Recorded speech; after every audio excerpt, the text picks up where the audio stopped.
이렇게 가라고? 이렇게? 그렇게 이렇게. 좋아 좋아. 시작하는 포즈 같은 거 하자. 시작하는 포즈? 하나 둘 셋. 한숨.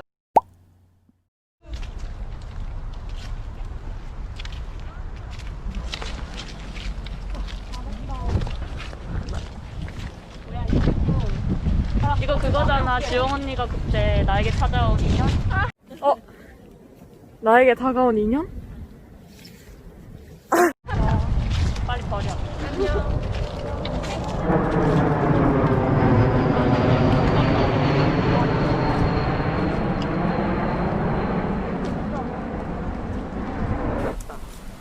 여기 진짜 이쁘다 근데.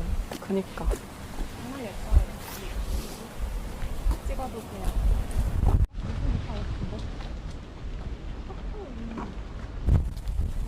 아 여기가 호수인가 보다.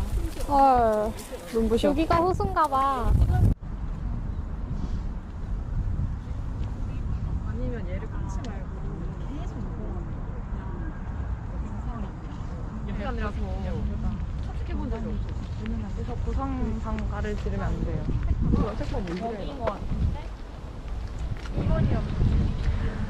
자, 여러분, 여기가 무슨 공원이죠? 서울공원입니다. 지금 우리 몬드리안 정원에 왔어요. 근데 여기가 재활용을 활용한 공원이라고 하던데. 여기 적혀 있는 것처럼 정수장 침전조랑 시설물들을 재활용해가지고 꾸민 공간이래요. 몬드리안이 좀 추상 화가잖아요. 추상적으로 선을 조화롭게 해서 만들었다고 합니다. 그렇군요. 우리 여기서 같이 책 읽고 이야기 해볼 건데 책 제목이 이장 환경주의입니다. 앉을 곳 찾아서 이동해 볼까요?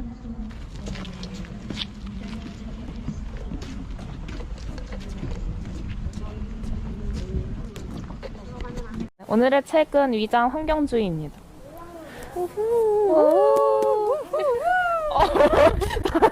각자 맡은 장이 있었잖아요. 몬드리안 정원에서는 1, 2장 중심으로는 얘기하고 다시 이동을 해봅시다.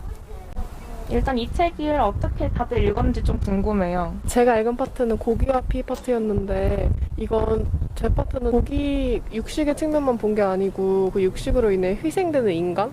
이거에 좀 더 초점이 맞춰져 있던 것 같아가지고 적나라하게 수치로 좀 통계로 확인하는 느낌이었던 것 같아요. 저는 3장을 했는데 1, 2장 후에 얘기할 거긴 하지만 얘기가 지나갔죠. 네, 그랬습니다. 그렇습니다. 다시 자리를 옮겨서 그냥 조용하겠는데? 자, 다시 시작된 책 소개. 그린으로 포장한 기업의 실체. 주요 키워드는 그린워싱. 대기업이 판매 실적을 더 올리기 위한 전략 중에 하나로 생태나 환경이나 겉으로만 추구하는. 맞아. 이 책에서 전 좀 인상 깊었던 게 거짓말을 하고 있다라고 하면서 그걸 우리는 광고라고 부른다라고 얘기를 하는 거예요. 그 광고는 포장하고 그 이미지를 세택하려는 목적이 다분한데 우리는 그 거짓말을 굉장히 아주 잘 수용하고 있다라는 걸 좀 새삼 생각하게 됐어요. 1장부터 얘기를 하면 이 책을 시작한 느낌이 강하더라고요. 형제가 입은 녹색 옷. 왜 녹색 거짓 뉴스는 명백하면 할수록 더 많은 사람이 믿는 걸까라는 부제를 갖고 있었는데 네스프레소 예시가 나와요. 네스프레소가 되게 이게 저렴한 커피 마시는 것보다 집에서 이제 캡슐로 한 잔을 마시는 게 훨씬 저렴하지 않느냐 이런 식으로 홍보를 하는 걸로 알고 있는데 사실 그 캡슐을 생산하고 버리고 그 모든 과정을 생각을 해보면 전혀 저렴하지 않다는 거예요. 네스프레소는 세상에서 가장 비싼 커피라고 얘기를 하고 있거든요. 네스프레소에서 배출하는 빈 알루미늄 캡슐 쓰레기만 매년 최소 8,000톤에 달한다고 해요. 근데 이 1톤의 알루미늄을 생산하려면 2인 가구가 5년 넘게 사용할 수 있는 전기가 필요한데 그러면 5 곱하기 8,000은 엄청난 양의 전기를 생산할 수 있는 거를 우리는 그냥 한 잔 마시려고 그렇게 쓴다는 거죠.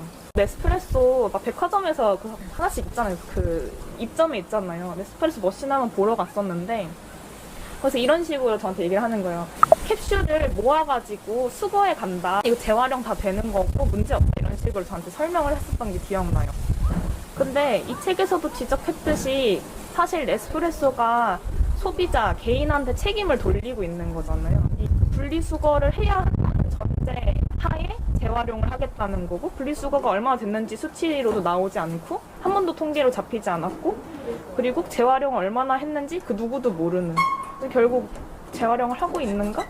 라는 근본적인 의문을 던져야 될 것 같아요. 뒤에 나오는 장들에서도 계속 얘기를 하지만, 저는 이 환경운동과 그리고 우리가 왜 소비자로서만 이 환경운동을 생각을 하는지에 대해서 좀 다시 고민을 할 때라고 생각이 들었어요. 우리도 이제 영상 찍으면서 플라스틱 빨대 말고 스테인리스 빨대를 쓰자, 고무 빨대 쓰자 뭐 이런 식으로 좀 더 여러 번 사용할 수 있는 빨대에도 언급했었고, 알맹상점 가가지고 우리가 필요한 생필품 관련된 물건도 거기서 사고, 뭔가를 구매하면 그건 언젠가 또 쓰레기가 되니까 보다 근본적인 해결이 필요하지 않나? 라는 생각이 들게 했던 책이었어요.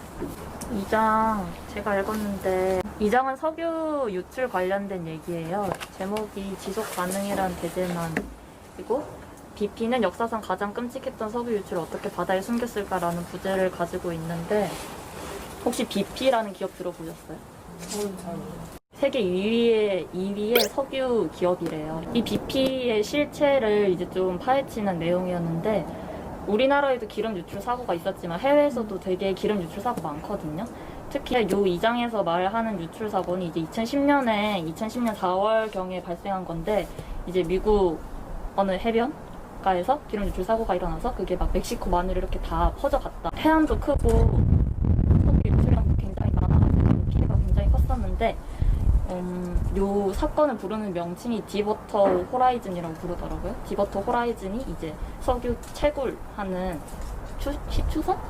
시추선인데 그게 폭발해가지고 이렇게 기름이 흘러나간 거였어요. BP가 석유 기업인데도 친환경적인 걸로 되게 마케팅을 많이 했다는 거예요.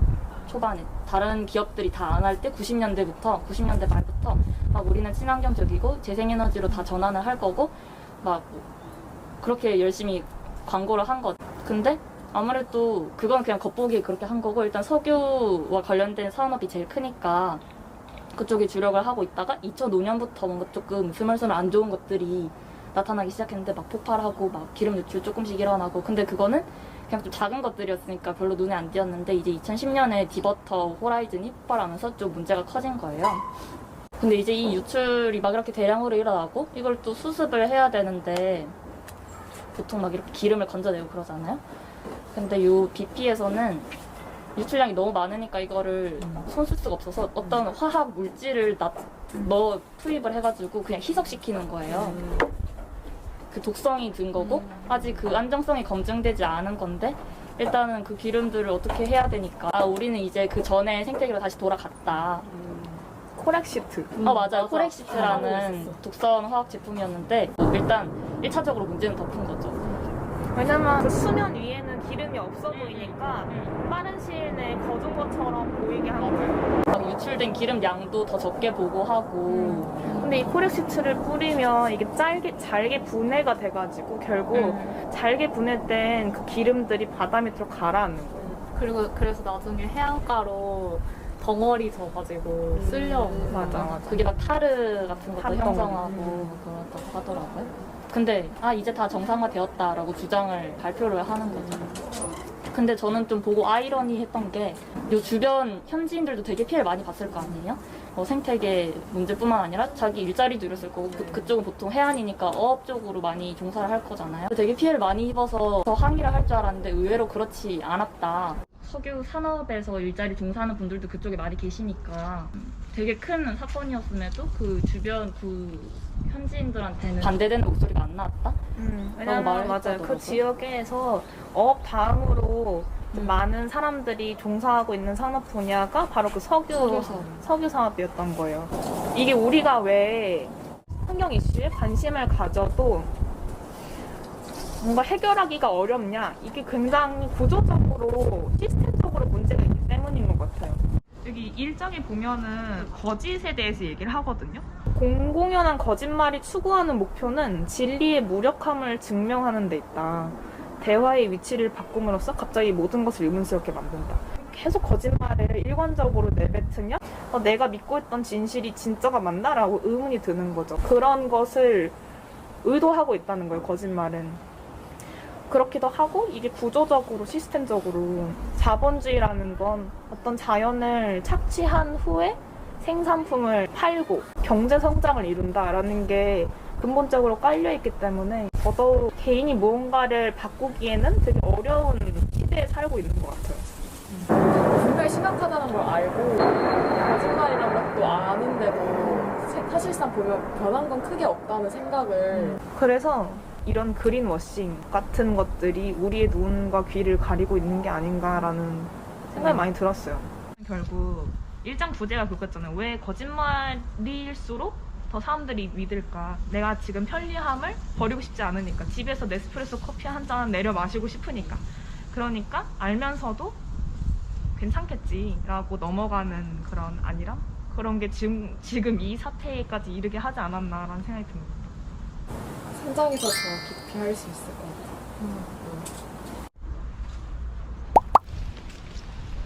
뭐 하시는 거예요? 드럼 소리 난다.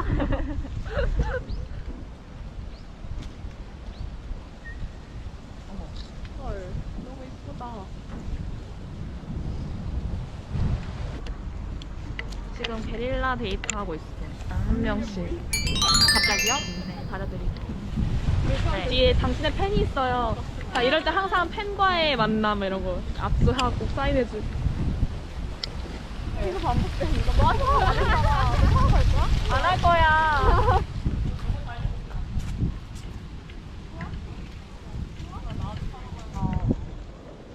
여기서 또 앉아서 얘기할 때를 찾아봅시다.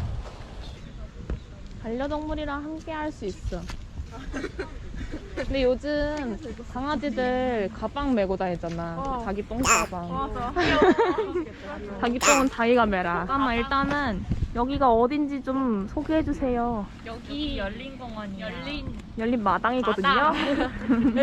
열려 있죠. 열려 있습니다. 아까도 다 열린 마당. 너무 맛있어요. 파란 하늘. 오늘 날씨가 엄청 좋아. 혼자 읽었는데 제목은 더 많이 구매하면 바다를 살릴 수 있다고? 패션 산업이 바다에서 건져올린 플라스틱으로 만든 옷은 왜 사치를 조장할까라는 소제목을 가지고 있어요. 먼저 좀 순차대로 살펴보면은 잡지 분태에 대한 이야기로 시작을 하거든요. 분태란 잡지사가 좀 사치스럽고 낭비하는 라이프 스타일을 소개하는 잡지사라고 하는데 어느 날 이게 여기서 환경 이슈가 언급이 된 거예요. 는 주요로 주장하는 라이프 스타일과의 좀 괴리를 설명을 하면서 왜 이런 좀 자본주의적인 좀 기득권에 위치한 사람들이 환경주의를 외칠까 얘기를 할까라는 이야기를 합니다. 이제 이 책에서 얘기를 하기를 바다에 있는 플라스틱의 3분의 4 가량은 영원히 닿을 수 없는 바닥에 이미 분쇄된 채 가라앉아 있었다라고 하면서 환경을 위한 의류 산업의 좀 딜레마에 대해서 얘기하는 것 같았어요. 그래서 그다음 본격적으로 의류 산업 얘기를 하는데 우리가 전 세계에서 매년 1000억 장의 의류를 생산하고 절반은 면으로 된 옷인데 원료인 모카가 생산된다고 해요. 그 유전자 조작을 하면서 다양한 농약을 살포하며 재배를 하는데 이 농약으로 인해서 피해받는 주민들도 굉장히 많고 그리고 옷 한 장을 만드는데도 엄청난 물이 필요로 하대요. 그래서 의류 산업에 좀 들어가는 이런 환경적인 비용? 그런 여러 가지 피해를 얘기를 하더라고요. 근데 이제 이거를 우리는 미화 작업을 거친다는 거죠. 섬유 산업이 그럴듯한 환경 문제 해결책을 제시하는데 전 두 가지로 좀 정리를 해봤어요. 패션과 지속 가능성은 공존할 수 있다라는 측면과 그리고 생산 공장과 환경 보호.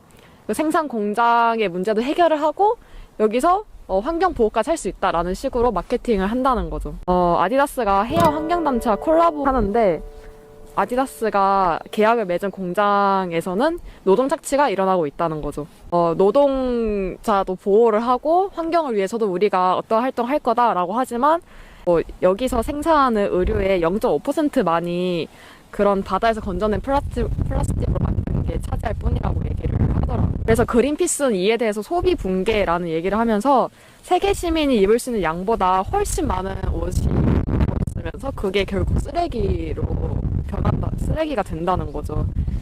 이게 좀 핵심 내용인 것 같은데 낭비를 모토로 하는 자본주의적 성장 주도 사회에서는 포기라는 게 없다. 많이 버려야만 많이 구입할 수 있기 때문인데 바다 패션, 그러니까 바다에서 해양에서 건져올린 플라스틱으로 만든 옷이라는 컨셉도 그린 워싱이라고 얘기를 해요.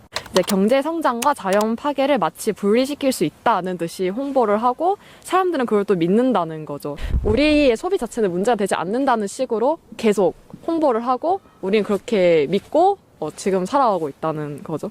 이제 비행기 얘기가 나와요. 그 브라운 가르트에 먹을 수 있는 비행기 좌석 커버라는 게 만들어졌다고 하는데 이 먹을 수 있는 비행기 커버를 어디서 볼 수 있냐면 장거리 비행기의 1등석에서 볼 수 있는데 이것은 비행기를 가장 많이 타는 고객들이 그린 좌석을 선택하는 셈이라고 하면서 결국에는 그만큼 비행기를 이제 많이 소비하고 그런 소수층의 주요 소비자 계층이 그런 그린 좌석을 선택한다는 아이러니가 있다라고 얘기를 하더라고요. 근데 비행기 얘기가 나와서 갑자기 이제 또 다른 예시인데 요즘에 이제 코로나 때문에 뭔가 해외로 뭐 입국 출국하는 게 쉽진 않잖아요.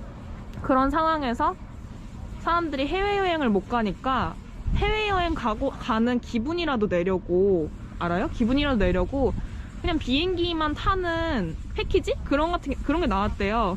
너무 웃긴 거야. 얼마나 낭비해요. 저거일 수도 있어. 아까 위에 다니던 비행기들. 좀 충격적이었어요. 이렇게 사람들이 환경에 전혀 관심이 없구나. 그래서 이런 낭비하는 문화라던가 환경에 대한 이야기를 하면서 자본주의의 핵심이 북반구의 세계 인구의 소수, 그러니까 세계 인구의 3분의 2가 사실은 산업사회에 살지 않는다라고 얘기를 하면서 에너지 소비의 결과를 떠안는 사람들은 지금 바로 현재 남반구에 사는 사람들이라고 지적을 합니다. 이런 자본주의 체계 안에서 우리는 어떻게 제국주의적 삶을 살고 있느냐, 태블릿이라던가 이런 기기, 전자기기라던가 우리가 입고 있는 옷이라던가 소비하는 이 모든 우리의 향유하는 이 생활 자체가 사실상 누군가로부터 착취를 해서 얻어온 우리의 삶의 방식이라는 거죠. 이제 소비에 대해서도 지적을 하는데 이런 윤리적 소비 자체가 하나의 공동체적인 운동으로는 이어지지 못하는 것에 대해서도 얘기를 해요. 왜냐하면 결국에는 나의 선택인 거고 올바른 선택과 올바르지 않은 선택이 있을 때 사람이 대척점이 되면서 개별적인 나의 소비의 문제로만 귀결이 되는 거고. 그런데 사실상 정말 근본적인 걸 따지고 보면은 그 비건 제품을 사는 게 해결책은 아닌 거잖아요. 그래서 이제 면제부를 판매하는 것이다. 결국에는 그렇게 지적을 하고 올바른 구매란 존재하지 않으며 자본주의는 모든 것을 편입시켜버린다. 그리고 좀 인상 깊은 얘기를 해요. 베를린의 스타트업 기업이 창업 아이템을 내놓은 게 난민들이 오면은 고무보트가 있잖아요. 그거를 이제 가방으로 만들어서 판매를 하는 거죠. 이러한 상품화 시키는 게 환경을 위해서 어떻게 해야 할까 이런 고민보다는 이러한 사회적 질문 자체를 경제적이고 기술적인 문제로 바꿔버리게 된다라고 얘기를 하더라고요. 지금 그린 뉴딜 정책이라던가 그리고 청년 창업에 대해서도 이슈가 많잖아요. 검색을 하면은 그런 환경과 접목한 청년 사업가들이 굉장히 많아요. 이게 정말 본질적 해결책이 될 수 있을까? 결국엔 우리가 가능한 덜 소비를 해야 한다. 우리의 삶의 습관, 방식 자체를 바꿔야 할 필요가 있겠구나라는 생각을 많이 했던 장이었습니다. 자본주의 안에서는 우리가 소비를 줄이는 게 근본적인 해결책이다라고 하는 순간 경제 성장을 들먹이면서 그러면 경제 성장이 안 될 텐데라고 얘기할 거 아니에요. 시스템이 바뀌지 않는 한 이뤄낼 수 없는 문제다? 라는 생각이 많이 들어요.